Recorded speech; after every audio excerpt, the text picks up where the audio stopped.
We look forward to a wonderful evening with Secretary Blinken and also with the Prime Minister of India, Shri Modi ji. Really, save me.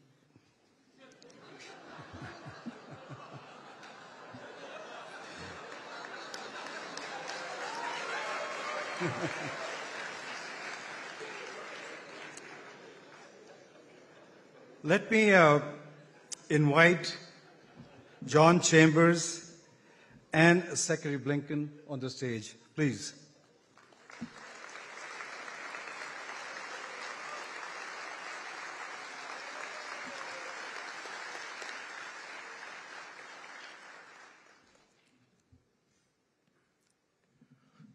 May I ask you to rise and welcome Honorable Prime Minister of India to the stage.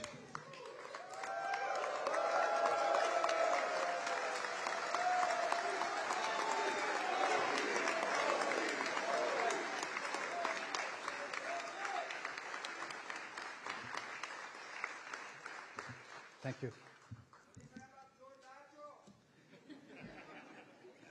Thank you. Ladies and gentlemen, it's my honor to welcome Secretary of State Blinken to make some remarks on this historic occasion. But as a longtime friend of India, Secretary Blinken really needs no introduction to the people in this room. When President Biden nominated Secretary Blinken to serve as the 71st Secretary of State, a role first occupied by Thomas Jefferson himself, it was clear he had chosen someone of deep knowledge, experience, and skills. As a career diplomat in the Clinton and Obama administration and senior foreign policy advisor to Senator and then Vice President Biden, Secretary Blinken developed the extensive strategic vision and political acumen to guide our nation through diplomatic challenges around the globe. Over the past 2 years, Secretary Blinken has focused these significant skills on navigating new challenges, rebuilding critical alliances, and strengthening consequential partnership necessary for us to meet the global challenges of the 21st century. We see the fruit of his effort on display here today in the deep, enduring partnership between the United States and India, which is considered the consequential partnership of the 21st century. We are honored to have Secretary Blinken join us today to share his thoughts on that relationship. Secretary Blinken, the floor is yours.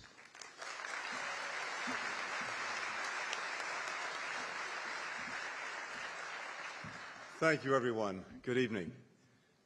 It's wonderful to be with all of you this evening. Now, I have to say, Mukesh, it's a little bit intimidating to be in the same sentence with Thomas Jefferson, but I appreciate it. And I also have to say, as a one-time aspiring musician, I especially appreciate being able to take the stage here at the Kennedy Center. It's probably the closest I'll get to actually performing on it. Mr. Prime Minister, this has truly been a historic visit to Washington.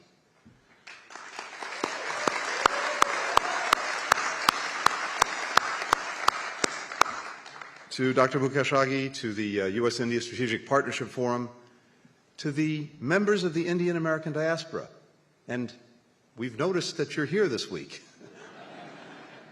to all the friends of the U.S.-India cooperation here with us, thank you. Thank you for your work to bring our countries and our citizens ever closer together.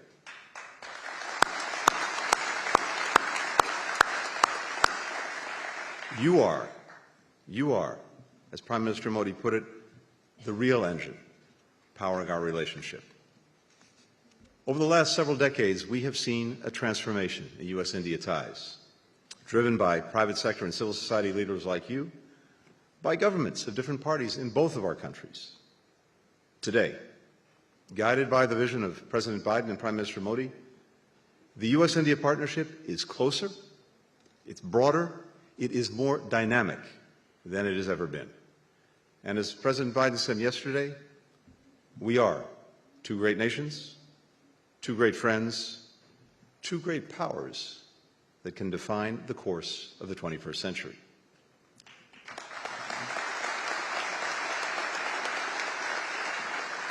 The many deals, the agreements, the exchanges that are coming out of this state visit illustrate just how comprehensive our partnership has become. It reaches quite literally from the seas to the stars, from promoting public health to bolstering peace and stability in the Indo-Pacific. And at its heart is our economic engagement between entrepreneurs, investors, researchers, and others that is expanding opportunity for both of our countries and beyond. Together, we are facilitating greater trade and investment, building on what is already a record $191 billion in bilateral trade. We see the mutual benefits of this relationship when Air India purchases 200 Boeing aircraft, supporting over 1 million American jobs in 44 states.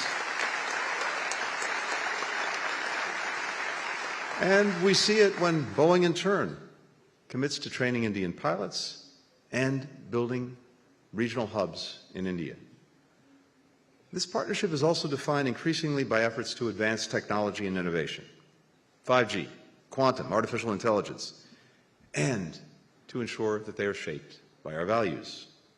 Building on the initiative on critical and emerging technologies that was launched in January, we announced an innovation handshake yesterday to further connect our startup ecosystems. And the landmark agreement to jointly manufacture advanced GE fighter jet engines in India will facilitate greater tech transfer while strengthening our shared security.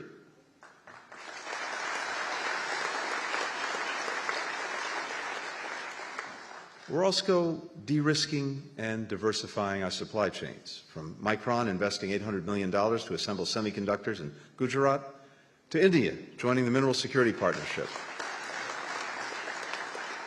And that partnership is helping to develop and ensure trusted sources for vital energy minerals. India's Epsilon Carbon is investing $650 million and creating more than 500 good-paying jobs to build electric vehicle batteries here in the United States, the largest ever Indian investment in the U.S. EV battery industry.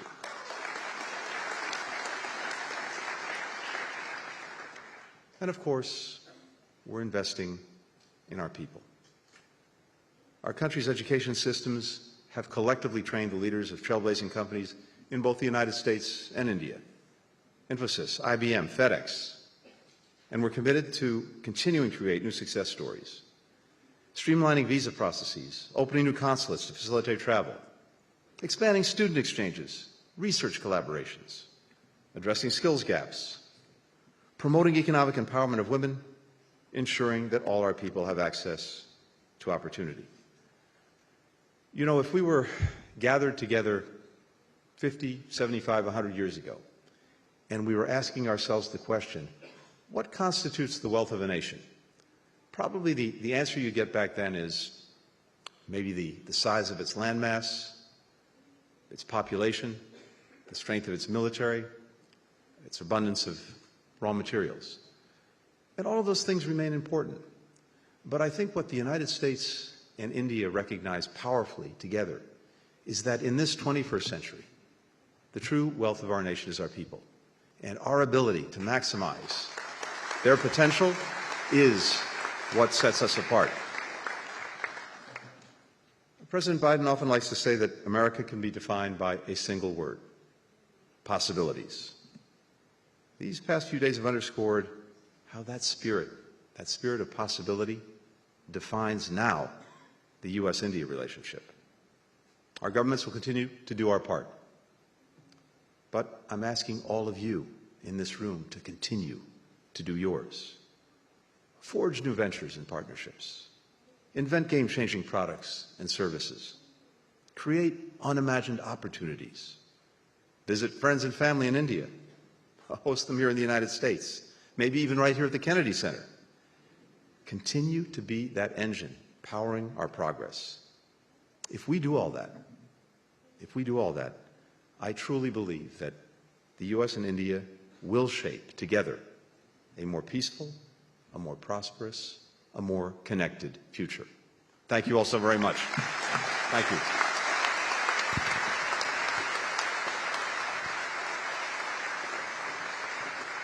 Thank you, Mr. Secretary.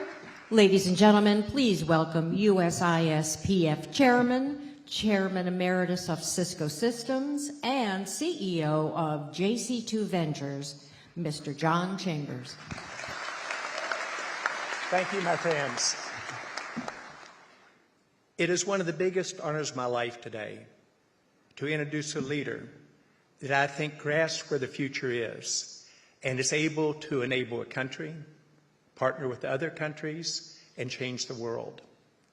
I have met probably 40 of the top leaders around the world over 35 years in leadership. And the very first time I met the Prime Minister, he was different. He had an energy that was amazing. He had an understanding of technology and how technology was going to enable a country. And then he did something that is really unusual. He connected a vision to a strategy, to what are the priorities to get it done, to outcomes. And when he outlined his Digital India strategy to me and asked for feedback, it was perfect for the future. He based his economy, inclusion of all the people in India, 1.4 billion today, on the ability to bring the power of technology to them, to change their lives, to enable them to participate in what will be the largest economic growth of any country over the next decade. I want to be very upfront. As most of you know, I have been the biggest optimist, the biggest bull on India's future, not in 1 or 2 years, but for the last decade since he came into the leadership.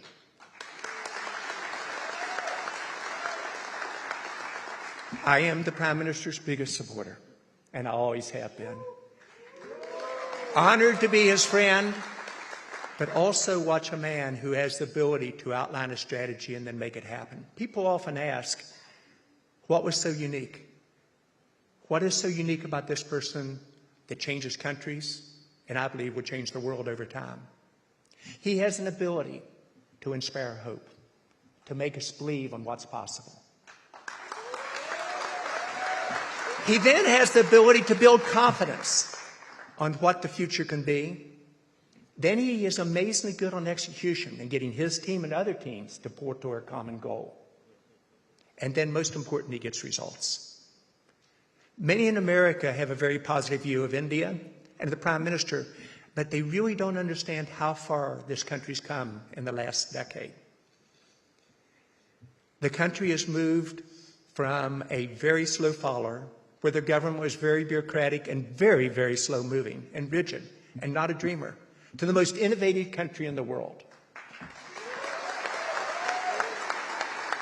It shows up in the economic results, where the country has moved from number 10 in the world to number 5, and as the Prime Minister said, in the next couple of years, number 3. However, I'm usually pretty good at getting market transitions and being accurate on connecting the dots for the future. India will become the number 1 economy in the world. And it will do so under the plans and programs the Prime Minister is putting in place. When you look at really leadership is made up of 3 component parts, in my opinion. It's your currency. It's first about your track record. And the track record of the Prime Minister in India over the last decade is an envy of the entire world, an example and a model for us to follow. Secondly, it's the ability to form relationships. This leader can form relationships with leaders around the world, with Democrats and Republicans. A little bit of Southern humor there. But also, he instills trust. And often when people come together and say, here's what we can do together in the future, it is all about trust. Do you trust me? Do you trust the other side that both of us will deliver? When people ask me that question, I have one simple answer. I would trust this leader with my life. So today you're going to hear one of the great visionaries of the future who also knows how to execute. You're going to hear he'll be very humble. He's a very kind person. But you also hear a vision for what I believe will make India the number 1 economy. You're going to hear a vision of how two countries can partner together in a way that no two countries ever have in history to work toward a common goal that will be to the benefit of every one of our citizens in India and in the United States, but also the benefit to the world. It is my pleasure to introduce one of the great leaders in the world, Prime Minister Modi. Please come and address us, sir.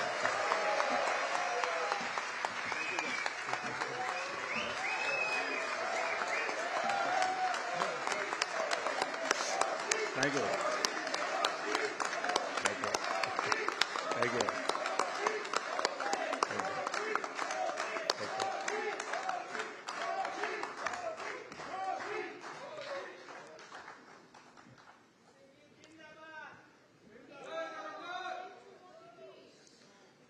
मेरे मित्र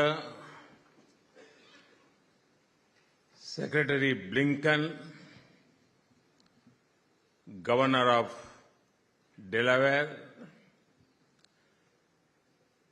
distinguished congressmen, other elected representatives, my old friend John Chambers, my always great companion, I can say, Mukesh Agiji, industry campaign, ladies and gentlemen, namaskar, good evening. अपनी America visit के दौरान इस कार्यक्रम का मैं बहुत बेसब्री से इंतजार कर रहा था। आप सभी अमेरिका की विकास यात्रा के मजबूत स्तंभ है, मजबूत पिलर्स हैं, और इसलिए मैं आपसे मिलना भी चाहता था, आपसे बातें भी करना चाहता था। कांग्रेसमैन हो, बिजनेस लीडर्स हो, डॉक्टर्स हो, इंजीनियर्स हो, साइंटिस्ट हो, दूसरे प्रोफेशनल्स हो, आप सभी अपनी मेहनत से अमेरिका को इस ऊंचाई पर लाए हैं। आप सभी अमेरिकन ड्रीम का हिस्सा है। आपने अमेरिकन ड्रीम को जिया है। आपने दिखाया है कि संकल्प लेकर उसे सिद्धि कैसे पहुंचाया जाता है। मैं आप सभी का अभिनंदन करता हूं इस कार्यक्रम में मुझे निमंत्रित करने के लिए। मैं आगे जी का, जॉन का, आप सबका हृदय से आभार व्यक्त करता हूं। फ्रेंड्स, मुझे अमेरिका आए 4 दिन हो गए हैं। इन 4 दिनों में मैं प्रेसिडेंट बाइडेन समेत बहुत से लोगों से मिला हूं। मेरी कितने ही सीईओज के साथ, यहां के दिग्गजों के साथ मुलाकात हुई है। जिस एक बात ने मुझे सबसे ज्यादा आत्मविश्वास दिया वो है भारत और अमेरिका की पार्टनरशिप।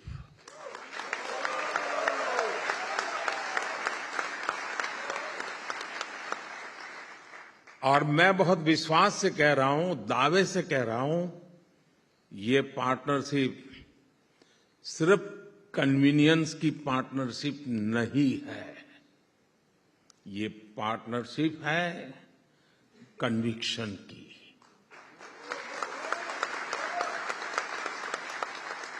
ये पार्टनरशिप है कंपैशन की।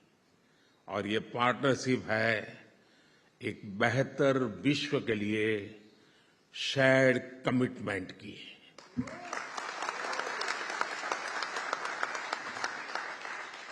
और इस पार्टनरशिप की बुनियाद, इसकी नींव आप है।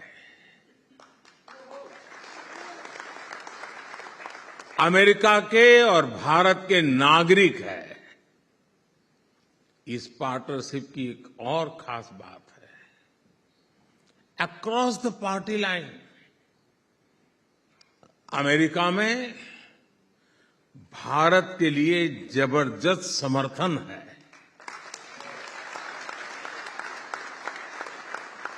कल अमेरिकी कांग्रेस में जिस तरह बाय पार्टीजन सपोर्ट भारत को मिला है, वो वाकई अभूतपूर्व है। इसलिए मेरा ये विश्वास और गहरा हो गया है कि हमारी पार्टनरशिप 21वीं सदी की दुनिया का भाग्य बदल सकती है।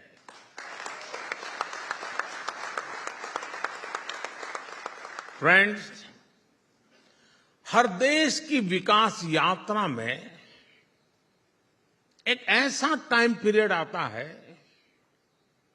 जब वो एक नई ऊर्जा के साथ एक नया लक्ष्य तय करता है।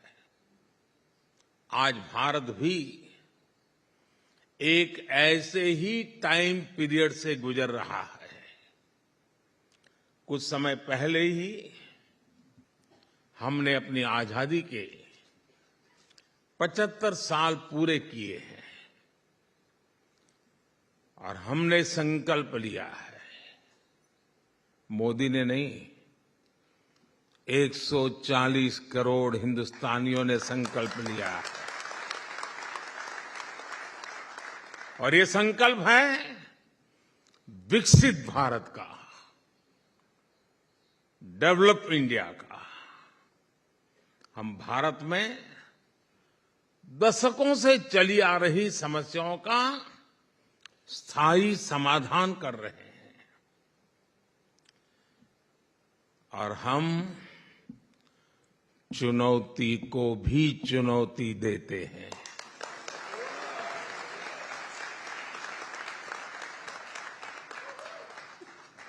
हम भारत के गरीबों को सशक्त कर रहे हैं, उनके ईज ऑफ लिविंग बढ़ा रहे हैं। 10 साल में भारत, जैसा अभी जॉन ने कहा, दुनिया की 10वें नंबर की इकोनॉमी से 5वें नंबर की इकोनॉमी बन गया है। कोरोना काल में जिस तरह भारत ने इस महामारी का मुकाबला किया, वो भारत के सामर्थ्य को दिखाता है।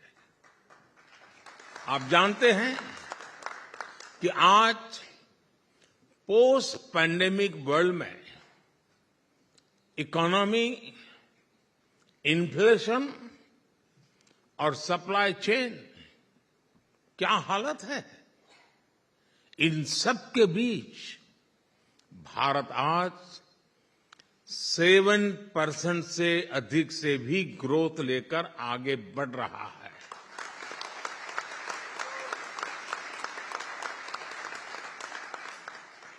और ये ऐसे ही नहीं हुआ है दोस्तों।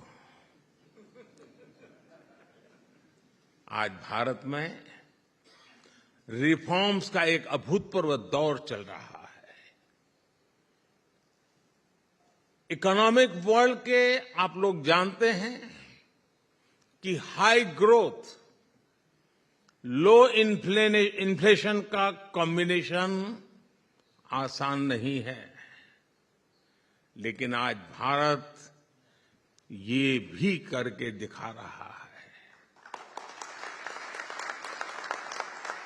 हम फिस्कल डेफिसिट को नियंत्रित रखते हुए कैपेक्स में लगातार वृद्धि कर रहे हैं।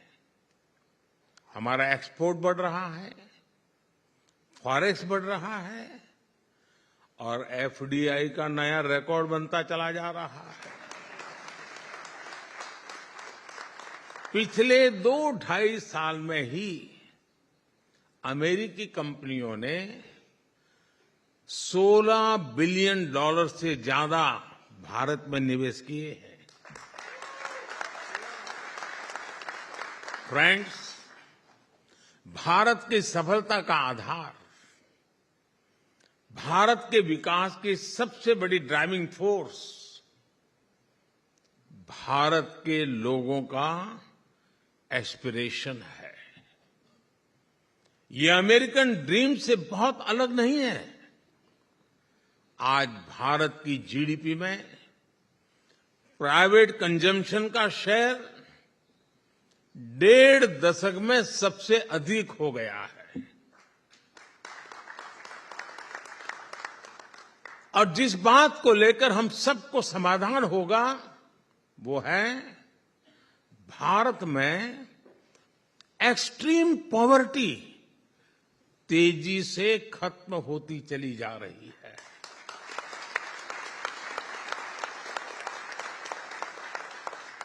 भारत में नियो मिडिल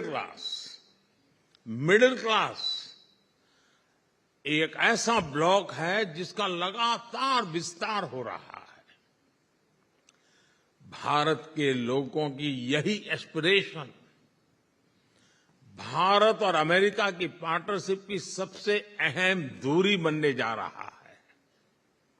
इस बहुत बड़े वर्ग की आकांक्षा पूरी करने के लिए भारत जो कर रहा है उसने अमेरिका के लिए भी नई संभावनाओं के द्वार खोल दिए हैं। अब जैसे भारत में एविएशन सेक्टर में डिमांड लगातार बढ़ रही है, भारत का डोमेस्टिक एयर ट्रैफिक, हमारा पैसेंजर्स ग्रोथ नया रिकॉर्ड बना रही है। इस डिमांड की पूर्ति के लिए भारत की एयरलाइंस कंपनियां सैकड़ों एयरक्राफ्ट का ऑर्डर दे रही है और इसका लाभ, जैसे सेक्रेटरी ब्लिंकन ने भी कहा, इसका लाभ यहां अमेरिका की कंपनियों को हो रहा है। यहां भी जॉब्स क्रिएट हो रही है। साथियों, डिफेंस सेक्टर में भारत और अमेरिका की पार्टनरशिप को मेरी इस विजिट में एक नई ऊंचाई मिली है। कल जब मैंने कांग्रेस में इस बारे में बात की थी तो पूरे सदन में तालियों की गड़गड़ाहट रुकने का नाम नहीं ले रही थी। ये स्वागत हो रहा है।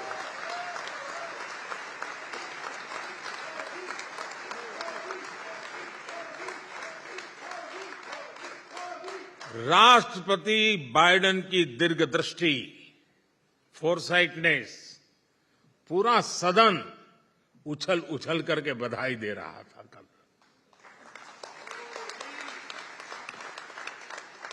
Bharat America defence partnership America के करीब करीब हर स्टेट के लोगों के साथ एक विशिष्ट प्रकार का नाता बना रहा है। एक मदद का नया एक आयाम खुल रहा है। एरिजोना में बनने वाले अपाचे हेलीकॉप्टर, जॉर्जिया के C-130 के सुपर हरकुलिस, अलाबामा के MH-60R हेलीकॉप्टर्स, वाशिंगटन और साउथ कैरोलिना के सिविलियन बोइंग एयरक्राफ्ट, पेंसिल्वेनिया के चिनूक हेलीकॉप्टर, ये भारत के साथ ही अमेरिका के डिफेंस और एरोस्पेस सेक्टर को भी मजबूती दे रहे हैं। Texas, new Mexico, north Dakota और अलास्का को भी भारत की तेजी से बढ़ती इकोनॉमी से मदद मिल रही है। टेक्सटाइल हो, फूड हो या फिर टूरिज्म, करीब करीब हर सेक्टर में भारत के एस्पिरेशंस अमेरिकी अर्थव्यवस्था को ताकत दे रही है। और मुझे एक बात की और खुशी है, भारत की कंपनियां भी अमेरिका में बिलियंस ऑफ डॉलर्स का इन्वेस्टमेंट कर रही हैं। भारत की कंपनियां ग्लोबल बन रही हैं। New Jersey, Texas, New York, California, Georgia, Illinois, Michigan, यहां बड़ी संख्या में भारतीय कंपनियां ऑपरेट कर रही हैं। उसमें से कुछ महानुभाव यहां मौजूद भी है। इन सब का फायदा कि यहां की मैन्युफैक्चरिंग इंडस्ट्री अमेरिका के युवाओं को हो रहा है, अमेरिका के किसानों को हो रहा है। साथियों, भारत और अमेरिका की ये पार्टनरशिप दोनों देशों के हित में है, दोनों देशों के लोगों के हित में भी है। और इसलिए इसको मजबूत करना भी उतना ही आवश्यक है। प्रेसिडेंट बाइडेन के नेतृत्व में यहां की सरकार इस दिशा में बहुत बेहतर काम कर रही है। आप देख रहे हैं कि कैसे बीते 3 दिनों में इस पार्टनरशिप को मजबूती देने के लिए कई ऐतिहासिक कदम उठाए हैं। डिफेंस से लेकर एविएशन सेक्टर तक, अप्लाइड मटेरियल से लेकर के मैन्युफैक्चरिंग तक, आईटी सेक्टर से लेकर स्पेस सेक्टर तक, भारत अमेरिका अब मोस्ट रिलायबल पार्टनर की तरह आगे बढ़ रहे हैं। अब आप सभी साथियों को, बिजनेस कम्युनिटी को आगे बढ़कर इस अपॉर्चुनिटी का ज्यादा से ज्यादा लाभ उठाना है। साथियों, भारत के हर डेवलपमेंट प्रोजेक्ट में अमेरिकी ड्रीम को और मजबूती देने की क्षमता है। आप कल्पना कर सकते हैं, आज भारत इंफ्रास्ट्रक्चर पर रिकॉर्ड $125 बिलियन से ज्यादा का इन्वेस्टमेंट कर रहा है। भारत की इस ग्रोथ स्टोरी में अमेरिका के लिए, आप लोगों के लिए असीम संभावनाएं हैं। आपके लिए ये first and fast mover advantage लेने का ये समय है। साथियों, बीते 3 दिनों में मेरी प्रेसिडेंट बाइडेन से, यानी एक प्रकार से 3 दिन हमें साथ बिताने का अवसर मिला है। बहुत ही ऐतिहासिक मसलों पर बातचीत हुई है। इन मुलाकातों में भारत अमेरिका के भविष्य को लेकर ठोस बातें हुई हैं। हमने एक स्पष्ट रणनीति पर चलना तय किया है। आज व्हाइट हाउस में हुआ टेक्नोलॉजी हैंडशेक भी दोनों देशों की कंपनियों को, बिजनेस को, मैन्युफैक्चरर्स को, इनोवेटर्स को सीधा संदेश है, this is the moment.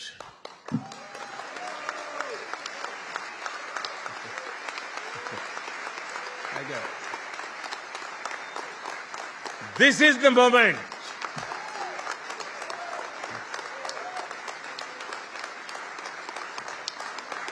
Thank you दोस्तों, थैंक यू।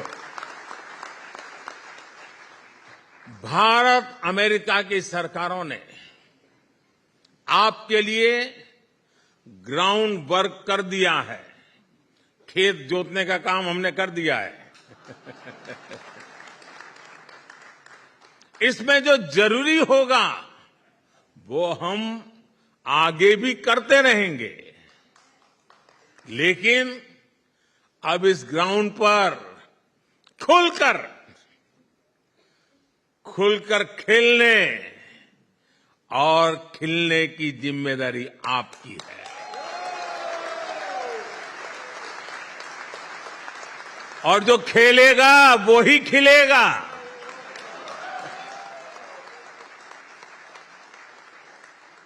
मुझे विश्वास है आप कोई मौका नहीं छोड़ेंगे, इस अवसर का पूरा लाभ उठाएंगे।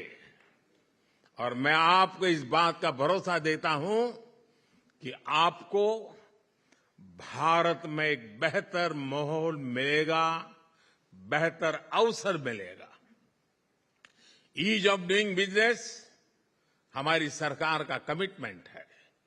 साथियों, इतिहास साक्षी है कि जब जब भारत मजबूत हुआ है, तब तब पूरी दुनिया का लाभ हुआ है।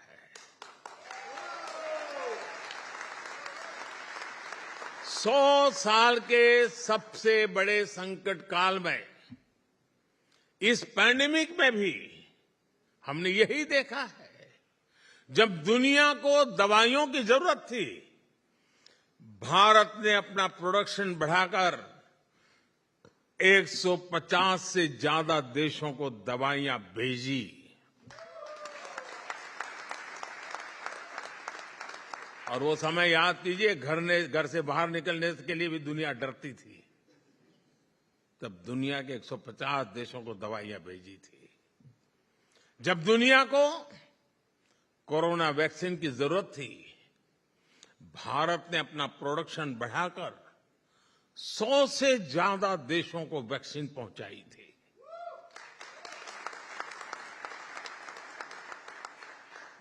हमारा दिल बड़ा है।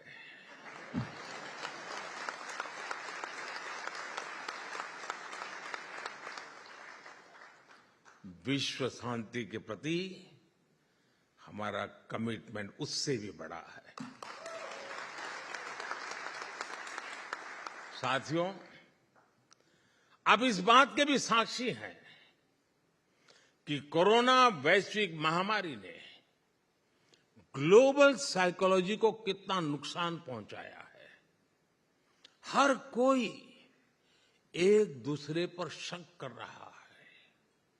हर देश सोच रहा है कि मुझे जब जरूरत होगी तो कौन सा देश मेरा साथ देगा। यानी कोरोना ने शरीर के साथ ही मन पर भी गहरा आघात किया है। और हमें इस बात को कम नहीं आंकना चाहिए। शंका आशंका के इस दौर में भारत अपने हजारों वर्ष के डेमोक्रेटिक वैल्यूज के साथ आगे बढ़ा है, दुनिया के साथ खड़ा है। साथियों, भारत के पास आने वाले समय की एक और चुनौती का सबसे बड़ा समाधान है। ये चुनौती है एजिंग की। हम इससे इनकार नहीं कर सकते कि एजिंग से सिर्फ मैन पावर ही प्रभावित नहीं होती, बल्कि ये कंजम्पशन, प्रोडक्शन और इनोवेशन को भी प्रभावित करती है। आज भारत दुनिया का सबसे युवा देश है।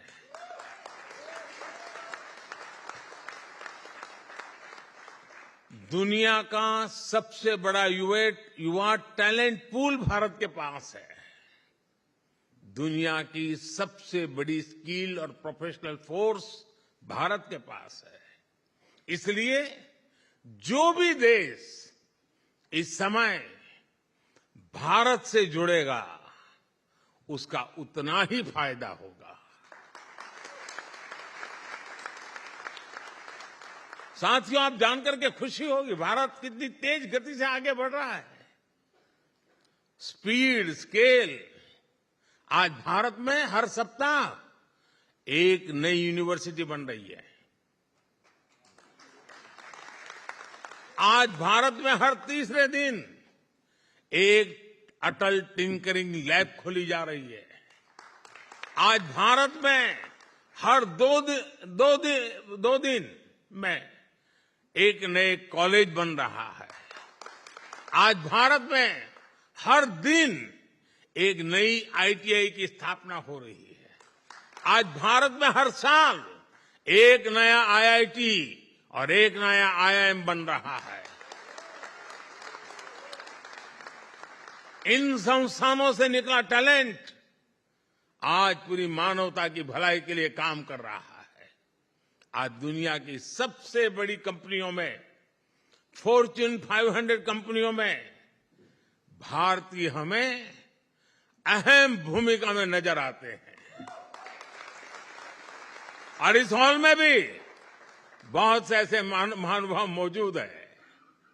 मुझे विश्वास है भारत अमेरिकी साझा ड्रीम, भारत अमेरिकी साझा डिटर्मिनेशन 21वीं सदी में दुनिया की डेस्टिनी बदलने का सामर्थ्य रखता है। मैं आपको भारत की इस विकास यात्रा में एक साथ आगे बढ़ने के लिए फिर एक बार आमंत्रित करता हूं। Let us come together for a better world, better future. Let us grow with India. और मैंने एक बार लाल किले से कहा था मेरे भाषण में, और मैंने कहा था यही समय है, सही समय है। बहुत बहुत धन्यवाद साथियों।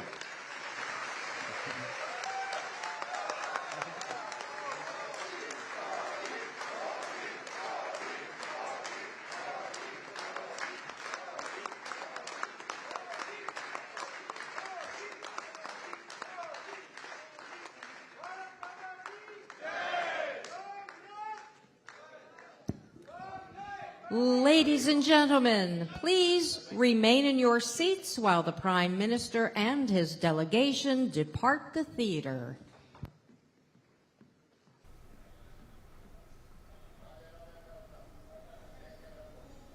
ये सीधी तस्वीरें आसिम कह सकते हैं अपने आप में बहुत कुछ कहानी बयां करती हैं। यही समय है, सही समय है। और दुनिया के तमाम बड़े दिग्गज बिजनेस लीडर्स के बीच प्रधानमंत्री नरेंद्र मोदी पहुंचे और साफ तौर से